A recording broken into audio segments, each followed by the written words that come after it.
அஸ்ஸலாமு அலைக்கும் வரஹ்மத்துல்லாஹி வபரகாத்துஹு. இன்றைய வீடியோவில் இஸ்லாமிய முறையில் தொழுகையை எப்படி தொழ வேண்டும் என்பதை தமிழில் எளிமையாக காணப்போகிறோம். இது நம்முடைய இறைவனுக்கான கடமை, மகா முக்கியமான தவ்ஹீத் அடையாளமாகும். தொழுகைக்கு முன் நாம் தூய்மை அடைய வேண்டும். இதற்கு வுழு தூய்மை அவசியம். வுழுவில் முகம், கை, தலை, கால்கள் ஆகியவை முறையாக கழுவப்பட வேண்டும். முதலாவதாக நீயத், உள்ளத்தின் நோக்கம். தொழுகையை தொடங்கும் முன் மனதிற்குள் எந்த தொழுகையை செய்ய விரும்புகிறோம் என்று தீர்மானிக்க வேண்டும். இதுவே நீயத் ஆகும். இரண்டாவதாக தக்பீருல் இஹ்ராம், தொழுகையின் துவக்கம். இரு கைகளையும் தோள் மட்டத்திற்கு உயர்த்தி அல்லாஹு அக்பர் என்று கூறி தொழுகையை துவங்க வேண்டும். அடுத்ததாக நின்று ஓதுதல். நாம் நேராக நின்று சுப்ஹானகல்லாஹும்ம என்று கூறி அல்ஹம்து சூரா அல் பாத்திகா வை முழுமையாக ஓத வேண்டும். பின்பு ஒரு சிறிய சூறாவை ஓத வேண்டும்.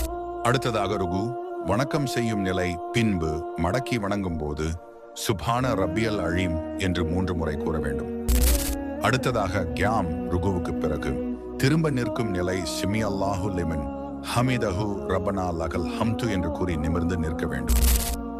அடுத்ததாக சுஜூத், தரையில் சாஷ்டாங்கமாய் வணங்கல் முன் கூடி 2 கை 2 காலை, நெற்றி மற்றும் மூக்கு இவற்றை தரையில் வைத்து சுப்ஹான ரப்பியல் அஃப்லா என்று 3 முறை கூற வேண்டும்.